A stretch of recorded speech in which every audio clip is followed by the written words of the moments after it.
नमस्कार, मैं हूं आपके साथ पराग गुप्ता। घड़ी की सुइयां रात के ठीक 8 बजा चुकी हैं, यानी वक्त हो चुका है सबसे बड़ा मुद्दा, सबसे बड़ी बहस का। आज बहस होगी लखनऊ का लाक्षागृह, जिम्मेदारों पर कार्रवाई कब।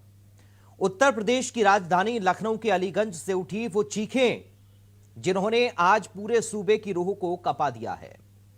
अलीगंज का वो भवन आज लखनऊ का लाक्षागृह बन गया, जिसमें 15 मासूम जिंदगियों को जिंदा दफन कर दिया गया। 15 हंसते खेलते परिवार पल भर में खाक के ढेर में तब्दील हो गए। और इस महापाप के बाद सिस्टम का वही पुराना घिसा पिटा इलाज शुरू हुआ। मुख्यमंत्री ने नाराजगी जताई, कड़े निर्देश दिए, हाई लेवल मीटिंग हुई, एसआईटी का गठन हुआ, 6 एफआईआर दर्ज हुई और 4 कर्मचारियों को सस्पेंड कर दिया गया। लेकिन देश आज पूछ रहा है कि आखिर आग की मौत कब तक मरेगा इंसान। जब दिल्ली में अग्निकांड हुआ था तो इसी उत्तर प्रदेश का पूरा प्रशासनिक अमला सड़कों पर उतरा था। फाइलों के पन्ने पलटे गए, कैमरों के सामने मॉक ड्रिल की नौटंकी हुई, बड़े बड़े वादे और दावे किए गए। लेकिन साहब, उस मॉक ड्रिल और तथाकथित अलर्ट जमीन का क्या नतीजा निकला। लखनऊ की सड़कों पर दौड़ती 15 एम्बुलेंस और अपनों को खो चुके परिवारों का कभी खत्म ना होने वाला रोना। मेरे हाथ में जो रिकॉर्ड है वो चीख चीख कर कह रहे हैं कि साल 2016 में ही लखनऊ विकास प्राधिकरण ने इस इमारत को अवैध घोषित कर दिया था। याद रखिए, साल 2016 में यह इमारत अवैध घोषित हो गई थी। इसके ध्वस्तीकरण के आदेश जारी हो चुके थे। फिर ऐसा कौन सा प्रशासनिक जादू हुआ कि 2016 से लेकर 2026 तक पूरे 10 साल यह मौत का कुआं अफसरों की नाक के नीचे धड़ल्ले से नोट छापता रहा और वीआईपी इलाकों में मौत का बारूद इकट्ठा करता रहा। कोर्ट की आपत्तियों की आड़ में किस किस ने अपनी जेबें गर्म की, तो सवाल है हादसे के बाद ही क्यों खुलती है जिम्मेदारों की नींद। क्या इस भ्रष्ट तंत्र को जगाने के लिए हमेशा 15 लाशों की गिरने का ही इंतजार किया जाएगा। छोटे अफसरों को नाप दिया गया, लेकिन बड़े अधिकारियों पर कार्रवाई कब। क्या एलडीए और नगर निगम के उन सीनियर अफसरों की सामूहिक हत्याकांड में बराबर की हिस्सेदारी नहीं है। उन पर गैर इरादतन हत्या का मुकदमा कब दर्ज होगा। हादसों से सबक आखिर कब सीखेंगे।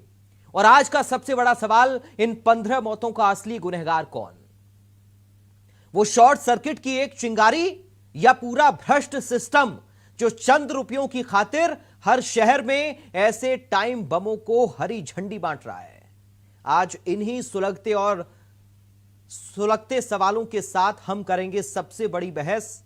लेकिन याद रखिएगा, आज इस मंच पर कोई कागजी बहाना नहीं चलेगा, कोई राजनीतिक पैंतरेबाजी नहीं चलेगी। आज जवाबदेही तय होगी, क्योंकि बात 15 अपनों को खोने की है। तो चलिए शुरू करते हैं सबसे बड़ा मुद्दा, सबसे बड़ी बहस।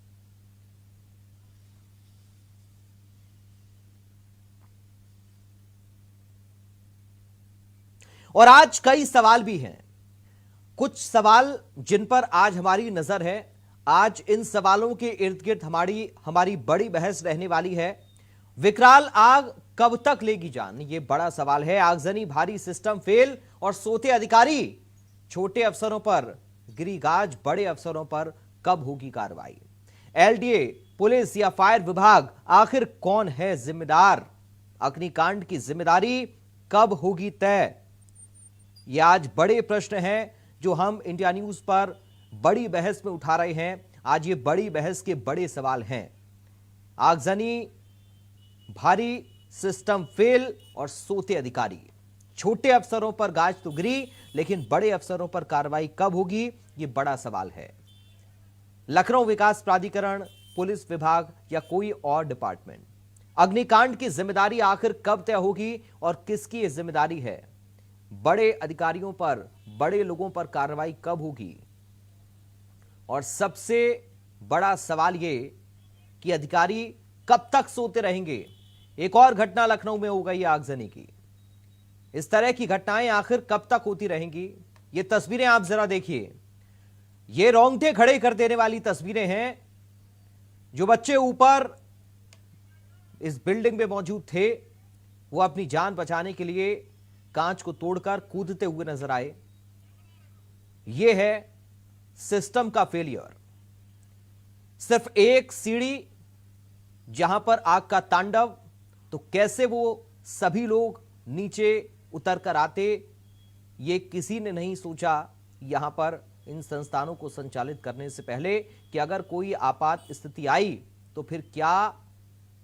कब्ज हेलो हेलो, देख रहे हो कैसे बादल जैसे लाइट लाइट एकदम फ्रेश और एक्टिव लग रहा हूं? इसका राज है कब्ज से रातों रात राहत।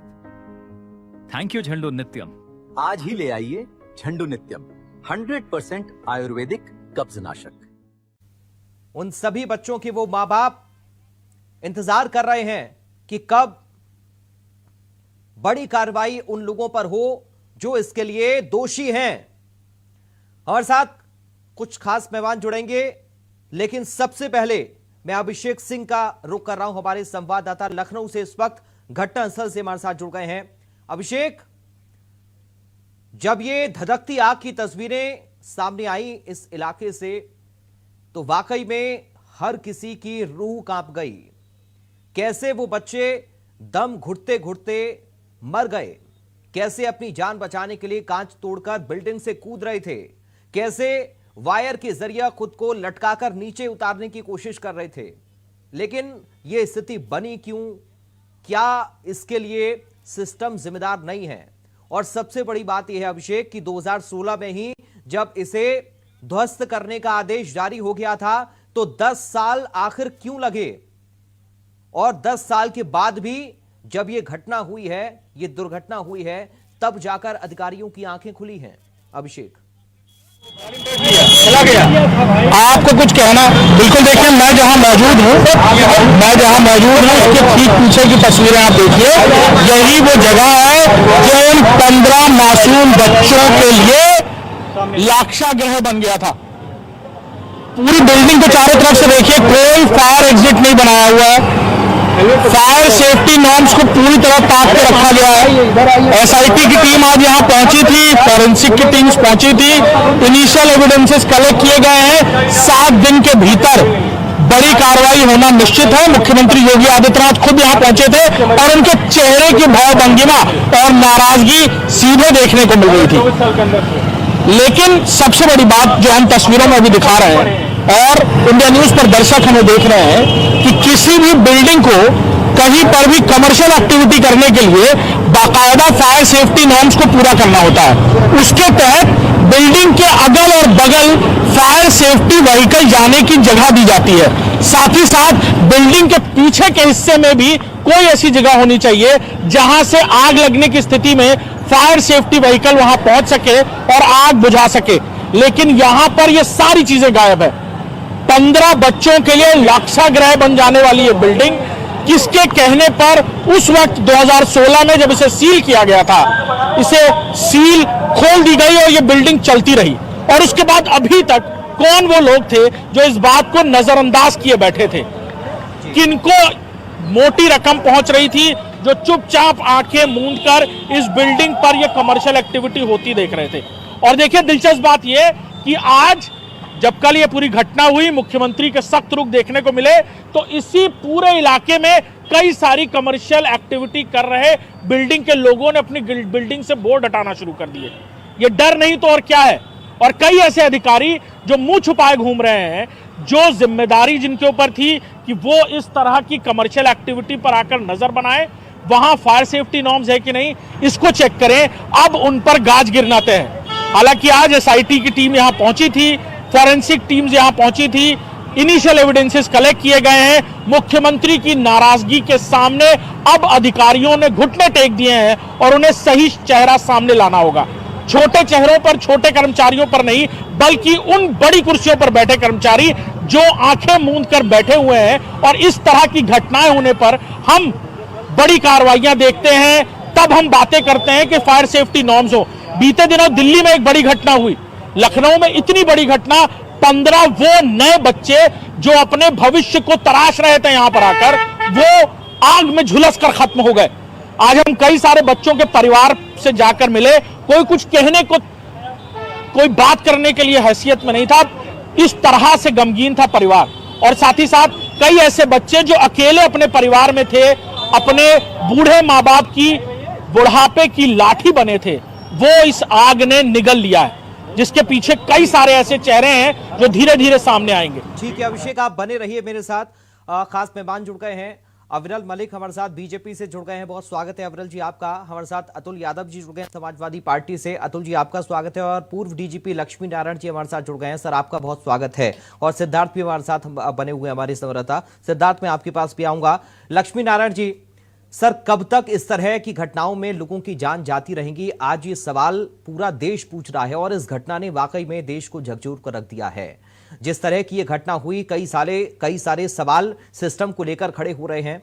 कैसे इस घटना को देखें, कौन इसके लिए जिम्मेदार, आप किसको मान रहे हैं? किस तरह की नाकामियां रही हैं सिस्टम की जो इस तरह की घटनाओं को हमें देखना पड़ रहा है? लक्ष्मी नारायण जी सर, पहला रिएक्शन आपका।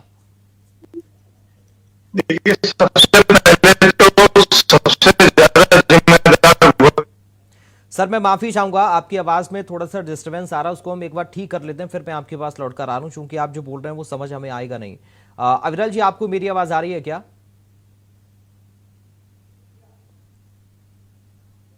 चलिए मैं आप लोगों के पास लौट रहा हूं, अविरल जी और अतुल जी और लक्ष्मी नारायण जी। मुझे लगता है नेटवर्क का थोड़ा सा इशू है, उसको एक बार हम दुरुस्त कर लेते हैं पहले। सिद्धार्थ मैं आपके पास आ रहा हूं। सिद्धार्थ, अभी क्या स्थिति है? क्योंकि वाकई में अभिषेक ने जो तस्वीरें दिखाई हैं और बताया, बाकायदा उस बिल्डिंग को दिखाकर समझाया, एक एक चीज अभिषेक बता रहे थे कि कैसे नियमों को ताक पर रखा गया है, कैसे वहां पर कोई भी सुरक्षा के इंतजाम थे नहीं और कमर्शियल एक्टिविटी चल रही है। तो जाहिर है कि जो नियम है उनका पालन बहुत जरूरी है, क्योंकि अगर कोई आपात स्थिति बनती है तो फिर इस तरह की घटना होती है। सिद्धार्थ, देखिए बिल्कुल हम आपको एक बात जो सबसे महत्वपूर्ण बताना चाहेंगे। देखिए कल जब हम वहाँ पर मौजूद थे तो 1.5 घंटे से ज़्यादा समय लगा केवल दीवार को तोड़ने में। उसके बाद जो बच्चे थे उन्हें बाहर निकाला गया।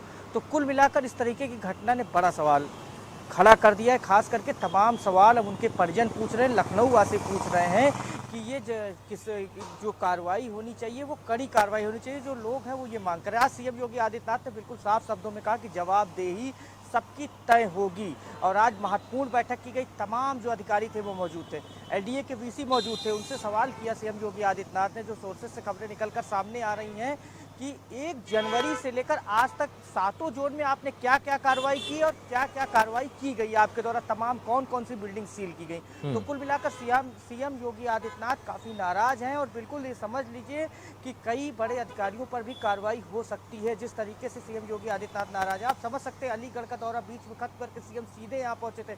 और सबसे महत्वपूर्ण बात कि जिस तरीके से 2016 में इसकी ध्वस्तीकरण की कार्रवाई के आदेश दिया गया था, फिर किस कारण से इसके ध्वस्तीकरण को रोक दिया गया, ये एक बड़ा सवाल उठता है। हालांकि एलडीए के वीसी को तलब किया गया, उनसे सवाल किया गया और सीएम योगी आदित्यनाथ ने आज अभी थोड़ी देर पहले ही बैठक खत्म हुई। बैठक खत्म होने के बाद जिस तरीके से जानकारी निकलकर सामने आ रही है, बताया जा रहा है कि सीएम योगी आदित्यनाथ ने यह आदेश दिया है कि पूरे उत्तर प्रदेश में जो कोचिंग संस्थान है उनके सुरक्षा मानकों को ऑडिट कराया। जो पंजीकृत कोचिंग संस्थान है, तमाम कोचिंग संस्थानों पर जाएं और जो सुरक्षा मानक है उनको ऑडिट कराएं। तो कुल मिलाकर ये कहा गया है कि सुरक्षा मानकों की जांच की जाए। लेकिन एक बड़ा सवाल ये उठता है कि कुछ दिन पहले तमाम जो अधिकारी थे वो लगातार मॉक ड्रिल कर रहे थे।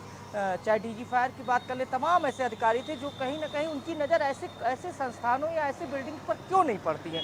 ये एक बड़ा सवाल उठता है। क्या केवल जो रोड पे होटल थे आप उन्हीं की जांच करेंगे, ये एक बड़ा सवाल उठता है। ऐसे कोचिंग संस्थान अलीगंज में, आज हम जब ग्राउंड जीरो पर थे, पराग कई ऐसे कोचिंग संस्थान के लोग थे जो कहीं ना कहीं अपने बोर्ड्स को हटा रहे थे। तो कुल मिलाकर क्यों हटा रहे थे? जब हमारा कैमरा देखते थे तो लोग बोर्ड हटाना बंद कर देते, तो बोर्ड क्यों हटा रहे थे? क्योंकि वो तमाम नॉर्म्स है उनका पालन नहीं कर रहे हैं। तो कुल मिलाकर पूरे प्रदेश में आदेश कर दिया गया सीएम योगी आदित्यनाथ को, सभी जिला अधिकारियों को यह आदेश दिया गया है कि कुल मिलाकर वो सुरक्षा मानकों की जांच कराएं। अब देखना ये है कि हालांकि एक बड़ा सवाल इस घटना ने ये जरूर खड़ा कर दिया है कि ये जो तमाम मॉक ड्रिल होती हैं या तमाम जो आदेश दिए जाते हैं, क्या केवल जो सड़क पर होटल्स होते हैं बड़े बड़े, केवल उन्हीं की जांच करके एक फोटो सेशन किया जाता है, उसके बाद सब कुछ ओके बता दिया जाता है। तो कुल मिलाकर पराग, अब आदेश दे दिया गया तमाम कोचिंग संस्थानों को जो सुरक्षा मानक है उनकी जांच के लिए, लेकिन कहीं ना कहीं इस घटना ने जरूर एक बड़ा सवाल खड़ा कर दिया है कि जो कोचिंग संस्थान है उन पर क्यों नज़र नहीं पड़ी, जब सब कुछ साफ था। कल हम लगातार जब ग्राउंड जीरो पर थे, आप समझ सकते 1 घंटे से ज़्यादा समय लगा, उसके बाद तमाम दीवार तोड़ी गई, तब निकल रहे एग्जिट और एंट्रेंस का रास्ता। आप कोई व्यवस्था ही नहीं का, आप एग्जिट कैसे कराएंगे अगर कोई घटना घटती, उसकी तैयारी नहीं थी, कोई तैयारी नहीं। और आपको बता दें जिस तरीके से आउटडोर की बात करें, जो एसी के आउटडोर थे वो आसपास रखे गए, तो उसमें कोई दूरी नहीं। हालांकि अब तमाम एसआईटी गठित कर दी कि तमाम जांच की जा रही, लेकिन जो लखनऊ के लोग हैं वो ये मांग कर रहे हैं कि इस मामले पर कड़ी कार्रवाई की जाए और इस तरीके की घटनाओं की पुनरावृत्ति ना हो। अभी कुछ दिन पहले दिल्ली में घटना हुई थी, उसके बाद तमाम अधिकारी लगातार रोडों पर देखने को मिले थे, तब क्या किस तरीके से जांच की जा रही थी। ठीक है सिद्धार्थ, मैं आपके पास लौट कर आऊंगा। गेस्ट एक बार फिर से हमारे साथ जुड़ गए हैं, मैं आपके पास लौट रहा हूं। सिद्धार्थ, अभिषेक आप भी बने रहिएगा। लक्ष्मी नारायण जी, आपको मेरी आवाज आ रही है सर? सर, क्या हम माने, क्या सिस्टम किलर बन चुका है? आखिर कौन जिम्मेदार है इन 15 मौतों का? लक्ष्मी नारायण जी। देखिए, सबसे पहले तो वह शख्स जिम्मेदार है जिस शख्स की बिल्डिंग है जी, और जिसने पैसे के लालच में बिल्कुल कबूतर खाने की तरह वहां पर अपनी स्पेसेस को रेंट आउट किया है। ये दुर्भाग्य है कि लालचवश नियमों का पालन हम लोग नहीं करते हैं और उसी का दुष्परिणाम ही सामने आता है। ये तो हुई व्यक्ति की नैतिकता जी की बात, वो जो सबसे बड़ा फैक्टर वही है, व्यक्ति की नैतिकता।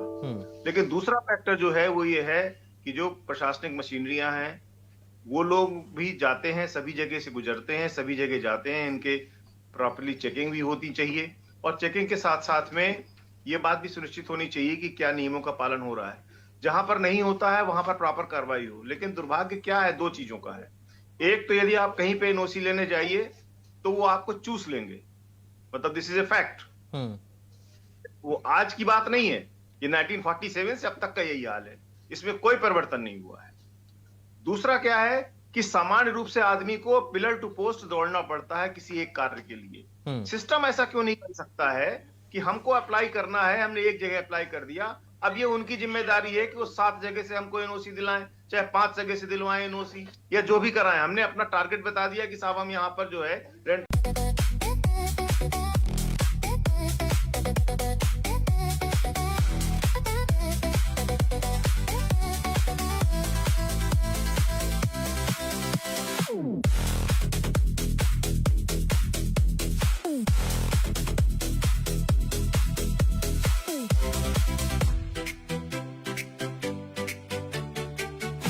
तो बैठ जाता है, सोचता है कि चलो आएंगे 10-5 रुपए खिला देंगे, झंझट खत्म हो जाए। तो this is the basic problem behind all this problem. बाकी घटना हो गई है, इसमें मुकदमे लिखे गए हैं, कार्रवाई होनी चाहिए, कार्रवाई होगी, गिरफ्तारी भी हुई है, कुछ गिरफ्तारी और भी लोगों की होनी चाहिए। तो ये तो अपनी जगह हो जाएगा, लेकिन जो लोग मर गए हैं उनका क्या? उनके लिए संवेदनाओं के अतिरिक्त और कुछ दिया भी नहीं जा सकता। ठीक है सर, मैं आपके पास लौटूंगा। अफजल मलिक जी, 10 साल तक अवैध तरीके से बिल्डिंग चलती रही। अरे पराग जी, किसकी मैं कहीं रास्ते में हूं तो प्लीज मेरे से क्वेश्चन मतलब। अच्छा ठीक है अतुल जी, मैं आप ही से सवाल ले लेता हूं, आप ही से सवाल ले लेता हूं। अफजल जी फिर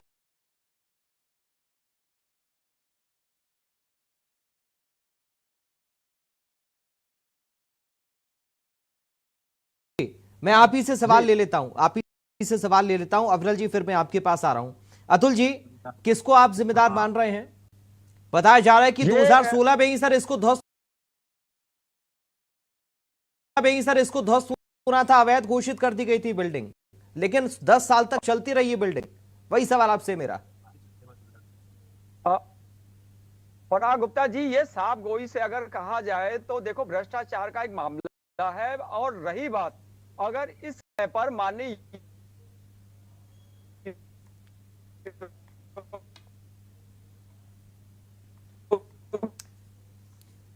अतुल जी आपकी आवाज नहीं आ रही है। अतुल जी, नेटवर्क का इशू है थोड़ा सा, मुझे लगता है आपकी आवाज नहीं आ रही है, नेटवर्क इशू है सर। मैं लौटूंगा आपके पास। और वो गाड़ी में ट्रेवल कर रहे हैं। हाँ, मैं आऊंगा सर, मुझे लगता है आप ट्रेवल कर रहे हैं इसलिए शायद नेटवर्क इशू आ रहा है। अविरल मलिक जी, आपको मेरी आवाज आ रही है क्लियर? बिल्कुल बिल्कुल, आपकी स्पष्ट आवाज आ रही है। ठीक है अविरल जी, बताइए कौन जिम्मेदार है, किसकी शय पर ये 10 साल से बिल्डिंग चल रही थी, जबकि 2016 में ही ये तय हो गया था कि इस बिल्डिंग को ध्वस्त किया जाना चाहिए। नहीं, देखिए, जो घटना घटित हुई है ये तो बहुत ही दुखद है, बहुत निंदनीय है, बहुत शर्मनाक है, मानवता को शर्मसार कर देने वाली घटना है। जिस प्रकार की दुर्भाग्यपूर्ण घटना घटित हुई और जिस प्रकार से लोगों की जान गई, ये मैं समझता हूँ बहुत ही दुखद है, निंदनीय, अकल्पनीय है। और उसके साथ साथ जहां तक निंदा करने की बात है, दुख प्रकट करने की बात है, तो उसमें सबका शब्दकोश कम पड़ जाएगा, इसमें किसी रूप में दोहरा नहीं है। और मैं समझता हूँ ये राजनीति योग्य विषय भी नहीं है, राजनीति भी नहीं इसमें की जानी चाहिए। लेकिन हाँ, 2016 में किसकी सरकार थी वो तो खैर सबको मालूम है। उत्तर प्रदेश में समाजवादी पार्टी की सरकार थी, अखिलेश जी के नेतृत्व वाली सरकार थी। हालांकि 2017 में भारतीय जनता पार्टी की सरकार बनी, लेकिन मैं इस पे राजनीति बिल्कुल नहीं करना चाहूंगा। और जहां तक विषय है आपसे एक्शन का, हमारा स्पष्ट मानना है 100% एक्शन होगा, किसी को बख्शा नहीं जाएगा, सबके ऊपर मैं समझता हूँ कठोरतम कार्रवाई होगी। उत्तर प्रदेश के मुख्यमंत्री योगी आदित्यनाथ जी हैं, योगी जी के नेतृत्व वाली सरकार है और स्पष्ट है कि किसी को नहीं बख्शा जाना चाहिए। और जो घूसखोरी कर रहे हैं, जो करप्शन निचले स्तर पे कर रहे हैं, जो भी लोग उसमें शामिल रहे होंगे या शामिल होंगे, सब पे एक्शन होना चाहिए, सब पे कार्रवाई होगी और हम किसी को नहीं बख्शेंगे, गारंटी है। और उसके साथ साथ जहां तक सवाल उठाना विपक्ष का है, तो निश्चित रूप से विपक्ष सवाल पूछे, लेकिन जब ये 2016 वाले प्रकरण की बात होती है तो उस समय भी सबको मालूम है कि किसकी सरकार थी। लेकिन बड़ा सवाल ये है कि उसके बाद भी अविरल मलिक जी, आप ये कहकर नहीं बच सकते हैं ना सर, आप ये कहकर नहीं बच सकते हैं कि 2016 में समाजवादी पार्टी की सरकार थी, 2017 से और 2026 अब जब ये घटना हुई तब तो आप सत्ता में ना। दूसरा ये कि दिल्ली की जब घटना हुई उसके बाद लखनऊ में भी मॉक ड्रिल्स हुई, अभियान चले, बिल्डिंग्स की जांच की गई, ये कैसे अछूती रह गई? क्या वो सिर्फ फोटो सेशन के लिए होते हैं अभियान? अधिकारी एसी कमरे से निकलकर ग्राउंड में कुछ दिन के लिए आते हैं, फोटो खिंचवाते हैं और कागजों में अपने पेन चला देते हैं, अखबारों में आ जाता है, फोटो छप जाते हैं, बस इतना तक ही सीमित है। यही लोगों की सुरक्षा है सर। सवाल ये बड़ा है कि आखिर कैसे 10 साल तक ये बिल्डिंग अवैध तरीके से चल रही थी और वहां पर अभी अभिषेक हमारे संवाददाता एक एक चीज को बता रहे थे, बिल्डिंग की तस्वीरें दिखाकर, कोई एग्जिट वहां पर है ही नहीं कि अगर कोई आपात स्थिति ऐसी होती है तो इमरजेंसी निकास द्वार से उनको निकाला जाए, लोगों को जो वहां पर अंदर हों। लोग सर शीशा तोड़कर कूद रहे थे अपनी जान बचाने के लिए, बच्चे बाथरूम में बंद होकर अपने मां बाप को फोन कर रहे थे, सोचिए उनके दिल पर क्या बीत रही होगी। वायर से लटक कर नीचे उतरने की कोशिश बच्चे कर रहे थे। ये वाकई में बड़ा हादसा तो है ही, ये बड़ा फेलियर है सिस्टम का, इस बात को आपको मानना होगा अविरल जी। और अगर ये वाकई में फेलियर है तो फिर इस बार एक नजीर बननी चाहिए कार्रवाई। इस तरह की उम्मीद उन मां बाप को है जिन्होंने अपने बच्चों को खो दिया है। पराग जी, मैं आ रहा हूं, अतुल जी आपके पास आ रहा हूं सर, थोड़ा सा रुक जाइए प्लीज, आपके पास आ रहा हूं। अविरल जी एक छोटा सा जवाब प्लीज। बिल्कुल, देखिए, घटना तो बहुत दुखद है, बहुत निंदनीय है और इसमें मैं कोई सपा बसपा या इसमें कोई राजनीति मैं नहीं कर रहा, या कांग्रेस बीजेपी या किसी प्रकार की पार्टी पॉलिटिक्स में इसमें कर भी नहीं रहा हूं। और हमारा स्पष्ट मानना है जो भी इसमें दोषी अधिकारी या दोषी कर्मचारी रहेंगे सबके खिलाफ कठोरतम एक्शन होगा, सबके ऊपर कार्रवाई होगी। नंबर 2, जहां तक विषय इन फ्यूचर इस प्रकार की घटना कोई ना घटित हो, उसके लिए पूर्ण रूप से जो नेसेसरी मेजर्स हैं वो लिए जाएंगे और पूर्ण रूप से एक्शन होगा। ऐसी बिल्डिंग जिसमें सुरक्षा मानकों के साथ खिलवाड़ हो, ऐसी बिल्डिंग के ऊपर निश्चित रूप से एक्शन होना चाहिए और होगा, इसमें कोई इफेंट बट नहीं। ठीक है, अतुल यादव जी बोलिए सर, आपको आवाज आ रही है मेरी? जी, पराग जी, इसमें सबसे बड़ी प्रॉब्लम क्या है कि जो अधिकारी सस्पेंड किए जाते हैं, इनके खिलाफ जो हमारी पुरानी धारा थी गैर इरादतन हत्या, उनको 3 साल, जो 304 थी आईपीसी की, जो पुरानी वाली थी, उसके तहत जो है मुकदमा जो है अगर पंजीकृत करेंगे, जब अधिकारियों को सबक तभी मिलेगा। सस्पेंड करने से क्या है, कुछ समय बाद वो बहाल हो जाते हैं और वो सब लिपापोती हो जाती है। जब पता चलेगा कि आपराधिक मुकदमा जब इन पे दर्ज होगा, जो इसमें दोषी, जो जिनकी लापरवाही संलिप्तता है, तो कहीं ना कहीं वो तब भविष्य में इस प्रकार की गलती नहीं करेंगे। रही बात जिन लोगों के, जो लोग हताहत हुए, जिनको जो आज हमारे बीच में नहीं है, युवा पीढ़ी थे पढ़ने, आज उन परिवारों से पूछो उनका गम कितना बड़ा है। सरकार तनिक भी संवेदनशील नहीं है। मुख्यमंत्री जी के द्वारा जो शब्दावली मैंने देखी, हो सकता है कि इस प्रकार की शब्दावली नहीं होनी चाहिए। अगर कोई प्रश्न पूछ रहा है तो इस प्रकार से गुस्सा होने की आवश्यकता नहीं है।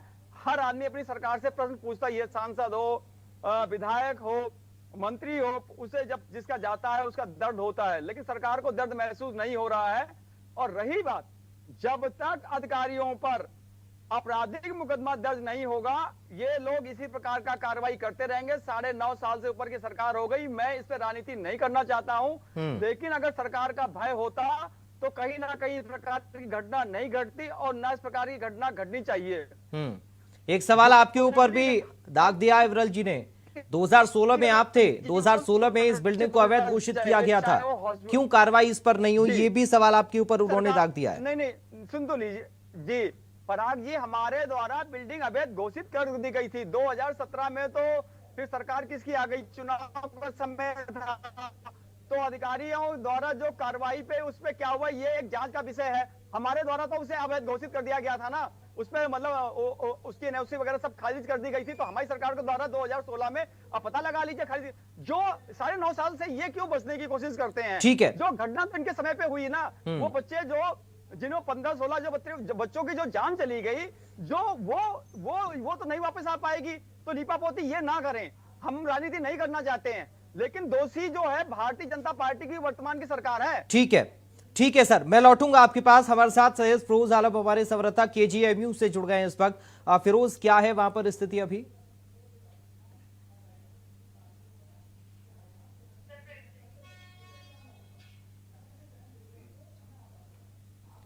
फिरोज, अगर आप म्यूट हैं तो स्टेबल हैं, बस एक आ रही आवाज आ रही, बोलिए। ऊपर से कूदते हुए एक लड़का जो ऊपर से कूदते हुए, जिसका वीडियो आप लोग देख रहे होंगे, गिरा था, जिसके रीढ़ की हड्डी टूटी थी, जयंत नाम उसका था। अभी वो ट्रामा सेंटर में उसका इलाज यहाँ के ऊपर अभी चल रहा है। फिलहाल बाकी जितने लोग थे उन लोगों को यहाँ से डिस्चार्ज कर दिया गया है। लेकिन जो तस्वीरें यहाँ पर ट्रामा सेंटर में कल सामने आई, बहुत ही दर्दनाक तस्वीर थी कि एक के बाद एक एम्बुलेंस जो है वो लेकर के एक एक लाश को लेकर के आती रही। 15 शव यहाँ के ऊपर देखे हैं कि एक के बाद एक शव यहाँ पर आते गए। बाकी यहाँ के ऊपर जो लोगों ने अपनी कूद करके जिस तरीके से जान बचाई, चाहे वो पाइप के जरिए नीचे उतर के आए हों, चाहे तार के जरिए नीचे उतर के आए हों, कूद के आए हों, उन लोगों की जानें तो बच गई। लेकिन वो लोग जो भाग नहीं पाए, जिनके दम घुटने से वहां पर मौत हो गई, कोई बाथरूम में भाग रहा है, क्योंकि नीचे से ये आग इतनी भयावह देखिए लगी थी। पराग, आप जानते हैं इस चीज को कि आदमी को निकलने का बिल्कुल मौका नहीं मिलने पाया, क्योंकि 3 मंजिला ये इमारत पूरी तरीके से अवैध तरीके से बनाई गई थी, मानकों के अनुरूप बिल्कुल नहीं थी। 2016 में ही इसके ध्वस्तीकरण का आदेश हो जाता है, उसके बाद फिर ये 1 महीने के अंदर ही ये आदेश निरस्त कर दिया जाता है। ये अपने आप में एक बड़ा सवाल है, क्या मानकों में 1 महीने के अंदर उसके जो भी चीज थी वो सब चीजें वहां पे सही हो गई थी? 1 महीने में ये जो है ध्वस्तीकरण का आदेश किस तरीके से निरस्त कर दिया गया। अगर ये ध्वस्त हो गई होती तो शायद आज ये 15 जाने ना गई होती, क्योंकि जो माता पिता, जिन लोगों के माता पिता से मैंने मुलाकात की है, उन लोगों का यही कहना है कि सख्त से सख्त कार्रवाई होना चाहिए। जो लोग इसके जो है, जिन लोगों के जो है इसमें जो है भ्रष्टाचार किया है, जो लोगों की मिली भगत है, उन लोगों के खिलाफ सख्त से सख्त कार्रवाई की मांग करते हुए जो परिजन हैं वो यहाँ पर नजर आ रहे हैं। लेकिन LDA के ही जो कर्मचारी हैं, कहीं ना कहीं उन लोगों की मिली भगत यहाँ पे नजर आती है, क्योंकि जिस तरीके से देखिए दिल्ली के अंदर एक खतरनाक अग्निकांड देखा, उसके बाद पूरे प्रदेश में होटलों में जो है वो जांच की गई। जांच के नाम पर पूरे प्रदेश भर में एक अभियान चलाया गया, होटलों के ऊपर जा करके उसकी जांचें की गई। लेकिन अगर हम बात करें राजधानी लखनऊ की ही, तो सभी होटलों में यहाँ पे जांच की गई, लेकिन हर होटल को यहाँ से हरी झंडी दे दी गई है। क्या राजधानी लखनऊ के सारे होटल जो है वो मानक के अनुरूप चल रहे हैं? आप चारबाग के इलाके में चले आइए या और जगह ऐसी हैं, बहुत से होटल अगर आप रियलिटी चेक करेंगे वो मानक के अनुरूप यहाँ के ऊपर बिल्कुल नहीं है। किसी सबके ज्यादातर होटलों में आपको एक एग्जिट दिखाई देगा, कहीं पर अगर एग्जिट है भी तो बाकी आग के जो चीज़ें हैं वो वहाँ के ऊपर आपको दिखाई नहीं देंगी। तो कहीं ना कहीं जो है, जो भी होटल यहाँ के ऊपर संचालित हो रहे हैं या जो भी कोचिंग सेंटर संचालित हो रहे हैं या बड़े बड़े कमर्शियल बिल्डिंगें यहाँ पे खड़ी कर दी गई हैं, वो अगर आप पूरी तरीके से देखेंगे तो पूरी तरह से मानकों में ये नहीं नजर आएगी। क्योंकि लखनऊ की जो तस्वीर यहाँ के ऊपर है वो आज एक ये बिल्डिंग जली है, लेकिन लखनऊ में बहुत से अभी ऐसी बिल्डिंगें हैं जिनके ध्वस्तीकरण के आदेश कई साल पहले हो चुके हैं, लेकिन आज भी वहाँ पे ध्वस्तीकरण नहीं किया जा रहा है। क्या वो फिर किसी बड़ी दुर्घटना का इंतजार कर रहे हैं? जिन लोगों की बिल्डिंग के सीलिंग की कार्रवाई हो चुकी है, बिल्डिंग को सील कर दिया गया है, लेकिन सीलिंग के बाद भी वहां पे डीलिंग का खेल दिखाई दे रहा है। डीलिंग के बाद आज भी वो बिल्डिंगें जो हैं ऊंची ऊंची इमारतें बनकर तैयार हो रही हैं। बिल्डरों के हौसले बुलंद नजर आ रहे हैं, क्योंकि सीलिंग के बाद मंडलायुक्त का खुद ये आदेश था कि जब बिल्डिंग सील होगी तो आप उसकी वीडियोग्राफी कराएंगे, और अगर वीडियोग्राफी कराने के बाद अगर सील बिल्डिंग में काम होता है तो तुरंत वहां पे ध्वस्तीकरण की कार्रवाई की जाएगी। लेकिन देखा यही जा रहा है कि बिल्डिंग हर बार वही गोल्ड ज्वेलरी कैसे पहन सकती हूँ, पर इस जमाने में नई नई गोल्ड ज्वेलरी खरीदना भी तो इम्प्रैक्टिकल है। तो फिर सेनको का ओल्ड गोल्ड एक्सचेंज। एंजॉय करें 0% डिडक्शन किसी भी ज्वेलर के गोल्ड ज्वेलरी एक्सचेंज पर और खरीदें अपने पसंदीदा सेंको गहने। में कई ऐसे नाम आएंगे जिन लोगों की मिलीभगत के चलते इतनी बड़ी घटना जो घट गई है। इसलिए जितनी भी चीजें यहाँ के ऊपर, जो भी बिल्डिंगें इस तरीके के हैं जिनके ध्वस्तीकरण के आदेश हो गए हैं, उन सब चीजों को निकाल के LDAVC जो है अपनी तरफ से खुद एक टीम का गठन यहाँ के ऊपर कर दिया है। उनकी टीम भी जांच कर रही है कि उस वक्त कौन कौन लोग यहाँ के ऊपर थे, किनके हाथ में ये चीजें थी, किस वजह से जो है ये ध्वस्तीकरण का आदेश जो है वो निरस्त किया गया है। तो सारी जांचें हो रही हैं। फिलहाल SIT की टीम भी आज लखनऊ के यहाँ ट्रामा सेंटर में पहुंची थी। करीब 1.5 घंटे लंबी बातचीत के बाद वो टीम यहाँ से निकली है। उनका कहना है कि हर पहलू के ऊपर हम यहाँ पर जांच कर रहे हैं, चाहे वो सरकारी हो चाहे वो प्राइवेट हो, हर विभाग की जो है जानकारी जुटा रहे हैं। जो भी दोषी होगा उसको बख्शा नहीं जाएगा, क्योंकि मुख्यमंत्री योगी आदित्यनाथ ने 1 सप्ताह का समय दिया है SIT की टीम को अपनी जांच प्रस्तुत करने के लिए। तो सभी टीमें जो हैं वो अपने अपने काम पर लग गई हैं। देखने वाली ये बात होगी कि कितने बड़े बड़े नाम इसमें शामिल हैं, कौन कौन लोग इसकी चपेट में आता है। लेकिन एक बार फिर LDA को सचेतना होगा कि जो भी बिल्डिंगें हैं जिनके ध्वस्तीकरण के आदेश पूर्व में हो चुके हैं उनको ध्वस्तीकरण कराया जाए। जो बिल्डिंगें सील हो गई हैं उनका ध्वस्तीकरण होना चाहिए, क्योंकि सीलिंग के बाद बड़ी संख्या में राजधानी लखनऊ के अंदर निर्माण कार्य आज भी जारी हैं। आज भी बिल्डर सीना ठोक के निर्माण करा रहे हैं। उनको किसी का खौफ नहीं है, किसी अधिकारी का खौफ नहीं है। जबकि LDAVC लगातार अभियान भी चलाते हैं, लोग जाते हैं, सचिव जाते हैं, जोनल अधिकारी जाते हैं, JEA भी मौके के ऊपर जाते हैं, लेकिन वो सब चीजें क्या उन लोगों को दिखाई नहीं देती हैं? सीलिंग होती है, सीलिंग की वीडियोग्राफी भी हो रही है, फिर 10 दिन 15 दिन में सीलिंग किस तरीके से खोल दी जाती है, ये अपने आप में बड़ा सवाल है पराग। ठीक है, आप फिरोज बनी रहेगा। अभिषेक आपके पास में आ रहा हूं।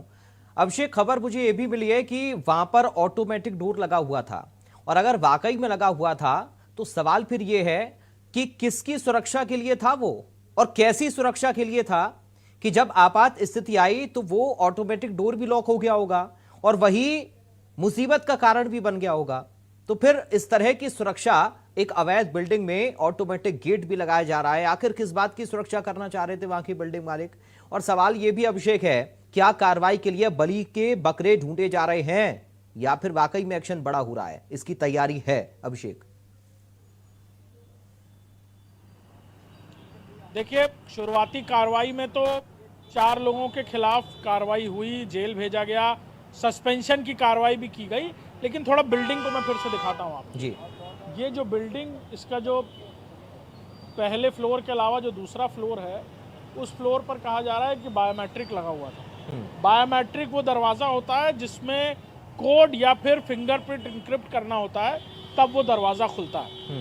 लाइब्रेरी का हिस्सा जो अभी भी बोर्ड, आधा बोर्ड नुमा रुका हुआ है, ऊपर crime scene do not cross लिखा हुआ है, इसके ठीक सीधे राइट की तरफ अगर आप जाएं तो ये वो हिस्सा है जहां बायोमेट्रिक होने की बात कही जा रही थी। और बड़ी, अभी तो शुरुआती दौर है जांच का, फॉरेंसिक टीम्स आई थी, लेकिन बड़ा शक इस बात का है कि जैसे ही आग लगी वो बायोमेट्रिक डोर भी लॉक हो गया। अब्दुल, जो यहीं पर पढ़ाई करने के बाद यहीं पर नौकरी कर रहा था उसी लाइब्रेरी में, वो लाइब्रेरी से बाहर ही नहीं निकल पाया और इस कदर धुआं फैला, किताबों में आग लगी और इस कदर वो आग लगी कि उसके धुएं के गुबार में कई सारे बच्चों ने वहीं दम तोड़ दिया। वो जद्दोजहद ही नहीं कर पाए बाहर निकलने की, और जिसका एक बड़ा कारण बायोमेट्रिक का फेल होना भी है। हालांकि अब SIT ने आज अपनी जांच शुरू की है, फॉरेंसिक की जो टीम है उसने आकर सैंपल्स कलेक्ट किए हैं, और भी कई सारी बातें आने वाले दिनों में सामने आती नजर आएंगी। लेकिन कुछ ऐसी बातें हैं जो अभी बिल्डिंग देख के ही पता चल रही है छत पर जाने के लिए जो दरवाज़ा था वो लॉक था। और ये एक बहुत बड़ा कारण है कि बहुत सारे बच्चे अगर छत पर पहुंच गए होते तो शायद वो सांस ले पाते, और इस धुएं के गुबार में जो पूरी तरह अंधेरा छाया हुआ था, उन्हें आगे का अगला कदम नहीं दिख रहा था, वो किसी तरह छत पर जाते और छत पर जाकर अपनी जान बचाते। क्योंकि काफ़ी वक्त लगा, लेकिन फायर ब्रिगेड ने आग पर काबू पाया। बिल्डिंग जमींदोज नहीं हुई। अगर बच्चे छत पर होते तो शायद बच जाते। लेकिन इस तरह की कमर्शियल एक्टिविटी के लिए छत भी फायर सेफ्टी नॉर्म्स के अंतर्गत आती है, और इस तरह की छतों पर एग्जिट पॉइंट्स बनाए जाते हैं। छत के नीचे बाकायदा एक सीढ़ी दी जाती है कि अगर आग लगे, फ्रंट पर फायर एग्जिट नहीं है, तो पीछे से उतरा जा सके। और आज के दौर में 2026 की हम बात कर रहे हैं, जब जमाना इतना आगे बढ़ चुका है कि फायर फाइटिंग मटेरियल्स, यानी इस तरह का मटेरियल यूज होता है बिल्डिंग बनाने में, फैंसी मटेरियल जो आग ही नहीं पकड़ता जी। इस तरह के दौर में जब फायर सेफ्टी नॉर्म्स को हाईटेक किया गया, मॉडर्नाइज किया गया, इस बिल्डिंग से प्लास्टिक टपक टपक कर गिरता रहा उन बच्चों पर जो नीचे कूदने की कोशिश कर रहे थे। और यही वजह थी कि 2-4 ने तो कोशिश की भी, किस तरह की उनके कमर में चोटें लगी हैं, किसी की स्पाइनल कॉर्ड टूटते टूटते बची, कुछ लोग इलाज भी करा रहे हैं, लेकिन बाकी बच्चे हिम्मत ही नहीं कर पाए आगे बढ़ने की। कितना चीख पुकार का मंजर रहा होगा, इसकी कल्पना भी हम नहीं कर सकते। 15 बच्चों ने यहाँ धुएं के गुबार में दम तोड़ दिया, लेकिन बाहर जाने का रास्ता नहीं मिला उन्हें। और ऐसी एक बिल्डिंग नहीं है, ऐसी पता नहीं सैकड़ों बिल्डिंग लखनऊ में अभी भी खड़ी हैं जहां कमर्शियल एक्टिविटी चल रही है। ये एलडीए ने आंखें बंद कर रखी है। बिल्कुल अभिषेक, यही बड़ा सवाल है और हमारी कोशिश यही होनी चाहिए। अब लक्ष्मी नारायण जी, हमारी कोशिश अब यही होनी चाहिए कि आगे इस तरह की घटना ना हो। सर, इसके लिए क्या और करने की ज़रूरत है? क्योंकि आप अनुभवी हैं, मैं आपके अनुभव से समझना चाह रहा हूं कि इसके लिए क्या और करने की अब ज़रूरत है, और ये जो घटना हुई सर, इसके लिए कौन कौन विभाग जिम्मेदार हो सकते हैं?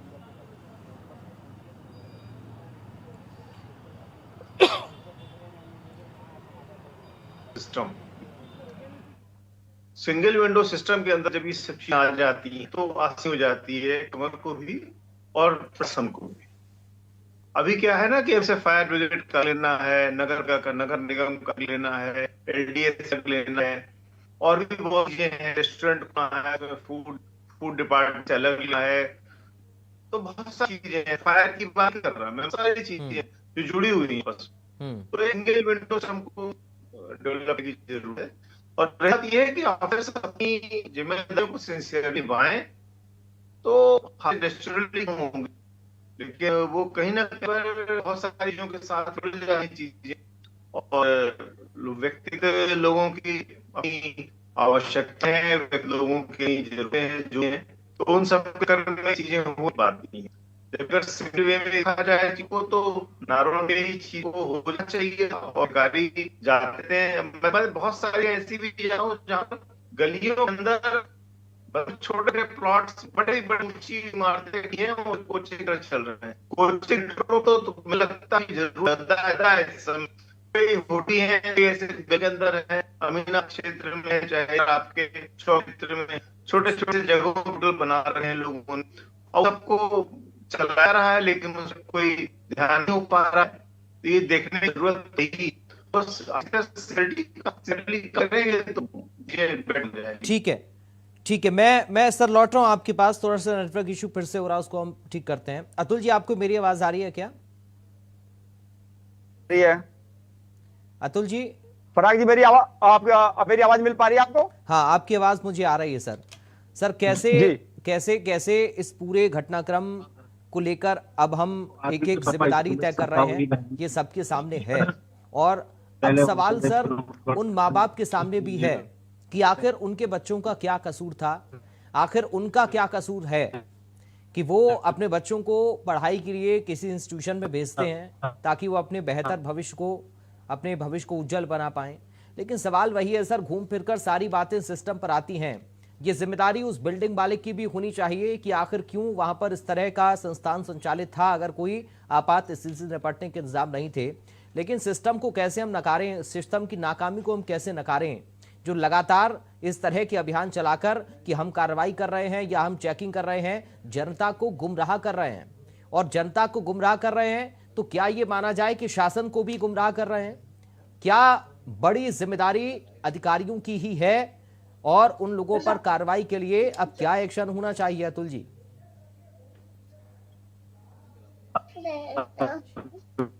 नेटवर्क का इशू है अतुल जी के साथ भी, मुझे लग रहा है हमारे सारे गेस्ट के साथ नेटवर्क का इशू बार बार हो रहा है। अविरल जी, आपको मेरी आवाज आ रही है क्या? बिल्कुल बिल्कुल, आपकी स्पष्ट आवाज आ रही है। ठीक है अविरल जी, सवाल सिस्टम पर ही है सर। अब सवाल यह है, क्या यह घटना नजीर बनेगी? क्या इस घटना के बाद जो कार्रवाई होगी वो नजीर बनेगी? चूंकि मुख्यमंत्री ने अलीगढ़ में वो थे, वहां पर सभा को संबोधित कर रहे थे और उन्होंने एक शब्द कहा था, मुझे अभी तक याद है। उन्होंने कहा था कि मुझे लखनऊ जाना पड़ रहा है क्योंकि दोषियों पर कार्रवाई भी करनी है। उन्होंने वहां से यह संकेत दे दिया था, मुझे लगता है कि शायद उनको यह इशारा मिल गया था कि घटना बड़ी हो रही है। तो क्या मुख्यमंत्री का यह शब्द वाकई में एक नजीर बनेगा कि दोषियों पर सच में इस बार कार्रवाई होगी? और सच में कार्रवाई का मतलब सर यह है कि कार्रवाई उन लोगों पर होनी चाहिए जो लोग वाकई में बैठकर मलाई खा रहे थे अब तक।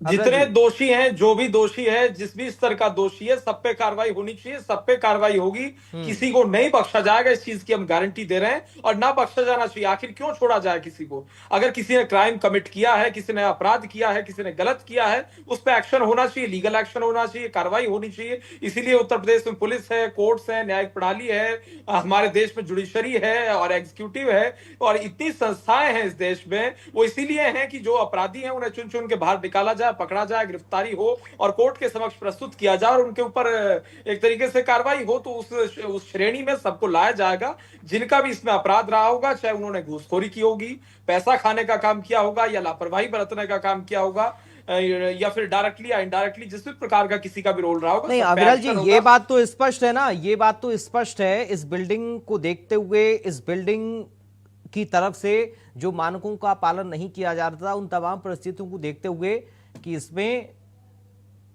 जो अभी हमारे संवाददाता फिरोज आलम ने कहा कि डीलिंग तो चल रही थी, सीलिंग की कार्रवाई हुई तो डीलिंग से कैसे ये बिल्डिंग चलती रही? फुल टाइम एमबीए किया है, फुल टाइम मेहनत भी, फुल टाइम जॉब के साथ एमबीए किया एमिटी ऑनलाइन से, ऑनलाइन एमबीए के साथ प्रैक्टिकल एक्सपीरियंस भी। That's impressive. You are hired. Amity online, India's number 1 choice for online degrees. और बिल्कुल निश्चित है इसमें सबके ऊपर कार्रवाई होगी, सजा होगी और ऐसी नतीजे पेश करने का काम किया जाएगा। मैं लक्ष्मी नारायण जी एक चीज सर आपसे समझना चाह रहा हूं, क्या जो जांच अभियान है उनको लगातार होने की जरूरत है? एक सतत प्रक्रिया चलनी चाहिए इस तरह के अभियानों के लिए कि कहां पर नॉर्म्स पूरे नहीं हो रहे हैं, उनको नियमों का कहां पर पालन नहीं हो रहा है, कहां नियमों को ताक पर रखा जा रहा है, उन सब की हम जांच करते रहें या फिर इस तरह की घटना हो तभी जागें? नहीं देखिए, जांच होती रहनी चाहिए, कंटिन्यू प्रोसेस में। ठीक है, मैं आऊंगा सर। लक्ष्मी नारायण जी से मेरा सवाल है। लक्ष्मी सर जी। नहीं, ये तो बिल्कुल सही बात है कि एक निश्चित रूप से कुछ तय होना चाहिए, साप्ताहिक रूप से सप्ताह में कितने आप लेंगे, इनके एरिया फाइंड हैं, जो लोअर स्टाफ एरिया डिफाइन वो अपना करें। भाई 3 4 होटल, 3 कोचिंग सेंटर, एक है उनका इतना आपको चेक करके और करनी है। कुछ तो ऐसा तो नहीं कि हाँ जब तपेंगे और इस तरीके से होता है, पर क्या बताएं, तो ठीक नहीं है। इसलिए जरूरी है कि जो को तरीके से किया और रिपोर्ट में प्रॉपर है और रिपोर्ट करे, उस बाद वो कमी वो नहीं जाती तो फिर उसका सीधे बहुत धन्यवाद करूंगा मैं। लक्ष्मी नारायण जी आपका बहुत धन्यवाद, अविरल जी आपका, अतुल जी आपका, फिरोज आपका शुक्रिया, अभिषेक आपका शुक्रिया जानकारी पहुंचाने के लिए। लेकिन सवाल बड़ा है, अभिषेक ने जो तस्वीरें दिखाई और उस पूरी बिल्डिंग को समझाया, वो बिल्डिंग बता रही है कि ये वाकई मौत की बिल्डिंग बन गई। कैसे वो 15 जिंदगियां दम घुटकर खत्म हो गईं। बच्चे बाहर नहीं निकल पाए, जो लोग अंदर मौजूद थे वो बाथरूम में जाकर अपनी जान बचाने की कोशिश कर रहे थे, वहां से अपने मां बाप को फोन कर रहे थे। छत पर इसलिए नहीं जा पाए क्योंकि ऊपर लॉक लगा हुआ था, बायोमेट्रिक सिस्टम वाला गेट था, डोर था वहां पर, वो भी लॉक हो गया था, फेल हो गया था सिस्टम। तो सवाल वही कि आखिर ये सुरक्षा किसके लिए थी? कोई exit point, emergency exit point नाम की चीज वहां पर नहीं थी। और अगर 2016 में ही ये बिल्डिंग अवैध घोषित हो गई थी, इसको ध्वस्त किया जाना था, ये मानकों को पूरा नहीं कर रही थी, तो कैसे 10 साल तक ये बिल्डिंग चलती रही? सवाल कई हैं, लेकिन आज प्रदेश की जनता, देश की जनता और वो मां बाप जिन्होंने अपने बच्चों को इस घटना में खो दिया, आज वो लोग सवाल पूछ रहे हैं, क्या मुख्यमंत्री की नाराजगी और गुस्सा कार्रवाई के रूप में सामने आएगा?